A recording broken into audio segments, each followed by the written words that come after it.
आध्यात्म और विज्ञान का संगम।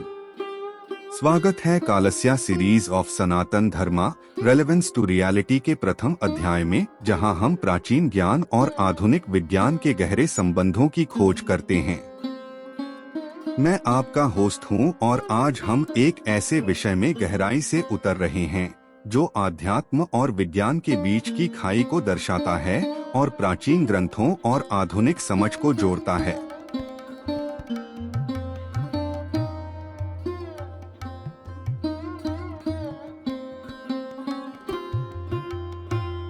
जरा कल्पना कीजिए, एक अकेला परमाणु हमारे ब्रह्मांड की मौलिक इकाई।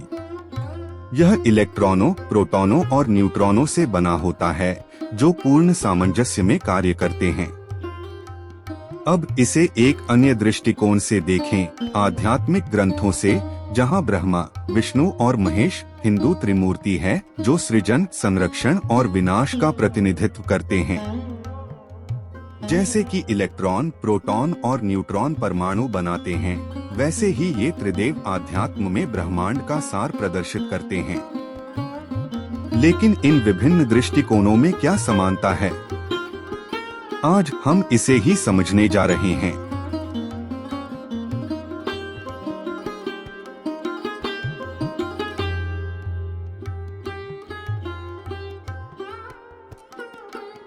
चलिए परमाणु को समझने से शुरू करते हैं। विज्ञान में परमाणु पदार्थ की सबसे छोटी इकाई है जो 3 मौलिक कणों इलेक्ट्रॉनों, प्रोटॉनों और न्यूट्रॉनों से बनी होती है। ये कण मिलकर वह सब कुछ बनाते हैं जिसे हम देखते हैं, छूते हैं और अनुभव करते हैं। बिल्कुल इसी तरह आध्यात्म में, विशेष रूप से हिंदू दर्शन में, ब्रह्मा, विष्णु और महेश वे शक्तियां हैं जो ब्रह्मांड को सृजित, संरक्षित और नष्ट करती हैं। ये शक्तियां केवल पूजा के लिए देवता नहीं हैं, बल्कि हमारे यथार्थ को संचालित करने वाले ब्रह्मांडीय कार्यों के प्रतीक भी हैं।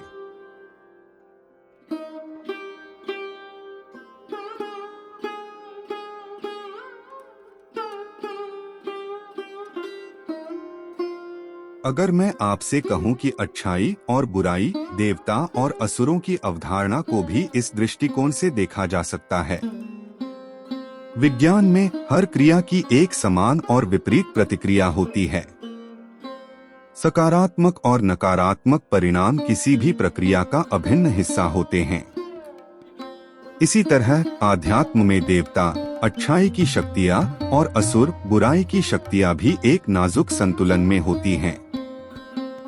जैसे वैज्ञानिक प्रक्रियाएं निर्माण और विनाश दोनों को जन्म दे सकती हैं, वैसे ही हमारे भीतर की आध्यात्मिक शक्तियां हमें प्रबोधन या पतन की ओर ले जा सकती हैं।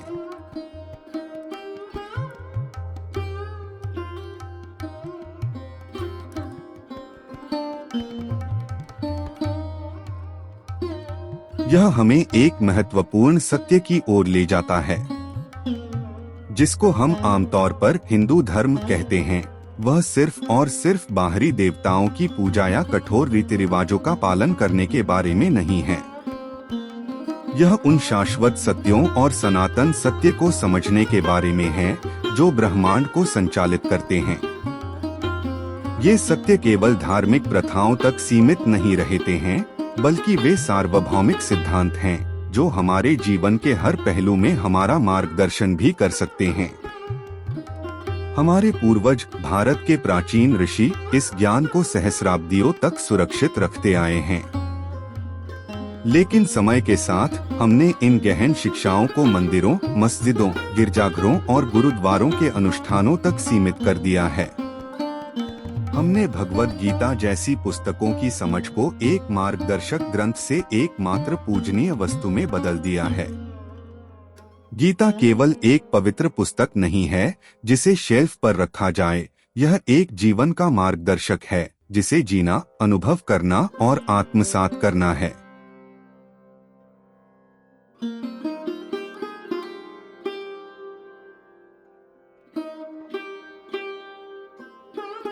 चलिए कुछ और बातों पर ध्यान केंद्रित करते हैं। वैज्ञानिक दुनिया में परमाणु एक अविभाज्य इकाई है फिर भी उसके घटक इलेक्ट्रॉन, प्रोटॉन और न्यूट्रॉन लगातार बातचीत में होते हैं और संतुलन बनाते हैं। इसी तरह आध्यात्म सिखाता है कि ब्रह्मा, विष्णु और महेश की त्रिमूर्ति केवल 3 अलग अलग देवताओं के बारे में नहीं है, बल्कि उस एकीकृत शक्ति को समझने के बारे में है जो ब्रह्मांड को सृजित, संरक्षित और नष्ट करती है। ये शक्तियाँ हमारे भीतर हैं, जो हमारे जीवन, हमारे कार्यों और अंततः हमारे भाग्य को आकार देती हैं।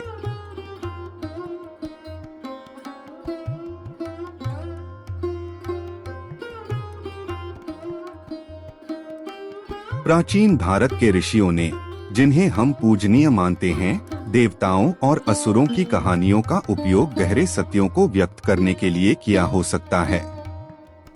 ये केवल शाब्दिक रूप से लेने वाली कहानियां नहीं थीं, बल्कि हमारे भीतर कार्य करने वाली शक्तियों का प्रतीकात्मक प्रतिनिधित्व करती रही है और आगे भी करती रहेंगी। देवता और असुरों के बीच का संघर्ष हमारे भीतर की सकारात्मक और नकारात्मक गुणों के बीच की लड़ाई को दर्शाता है। यह एक संघर्ष है जिसे विज्ञान भी पहचानता है, भले ही यह अलग शब्दों में हो। विज्ञान और आध्यात्म दोनों एक बात पर सहमत हैं, संतुलन महत्वपूर्ण है। जैसे एक परमाणु के अस्तित्व के लिए संतुलन आवश्यक है, वैसे ही हमें भी अपने भीतर की शक्तियों को संतुलित करना चाहिए ताकि हम सामंजस्यपूर्ण जीवन जी सकें। आध्यात्मिक दृष्टि से यदि संतुलन बाधित होता है तो यह धर्म और अधर्म हमें विध्वंस की ओर ले जाता है। वैज्ञानिक दृष्टि से असंतुलन अराजकता और विनाश की ओर ले जाता है।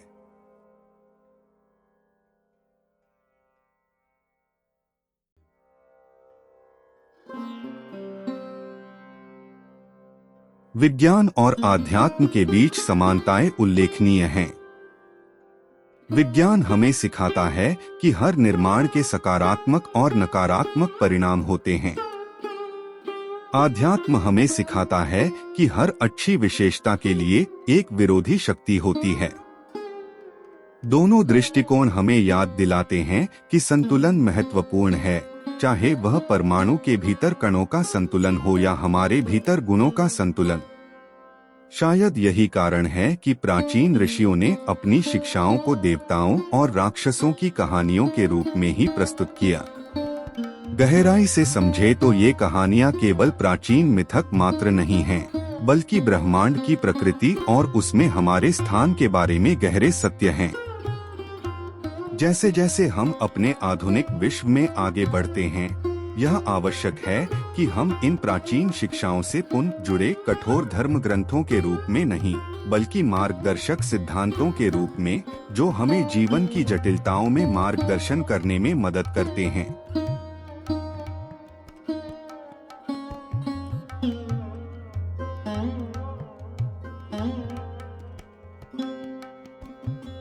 अंत में यह याद रखें, हमारे प्राचीन शास्त्रों में निहित ज्ञान केवल एक धर्म, एक संस्कृति या एक राष्ट्र तक सीमित नहीं है। यह पूरी मानवता की धरोहर है, जो हमें ऐसे दृष्टिकोण प्रदान करता है जो आज भी उतने ही प्रासंगिक हैं जितने आज से हजारों वर्ष पहले हुआ करते थे। इन शिक्षाओं के वास्तविक सार को समझकर हम आध्यात्म और विज्ञान, प्राचीन और आधुनिक और अपने और ब्रह्मांड के बीच की खाई को पाट सकते हैं। इस यात्रा में मेरे साथ जुड़ने के लिए धन्यवाद। आध्यात्म और विज्ञान के संगम पर यह बढ़ता कदम सराहनीय है। मुझे आशा है कि इस एपिसोड ने आपके विचारों को प्रेरित किया और आपको इन विचारों का और अधिक अन्वेषण करने के लिए प्रेरित किया। पॉडकास्ट अच्छा लगे तो कालस्य की YouTube चैनल को सब्सक्राइब करना न भूलें, अधिक विचारोत्तेजक चर्चाओं के लिए। तब तक मैं आपका होस्ट आपको शांति, संतुलन और प्रबोधन की शुभकामनाएं देता हूं।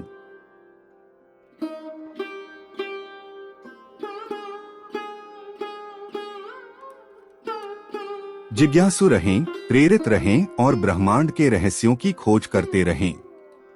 अलविदा। नोट: इस पोस्ट के लिए संदर्भित विषय वस्तु और विचार सुल्तान सिंह द्वारा उनके ब्लॉग विचारवृंद पर लिखित लेख को लिया गया है। आभार।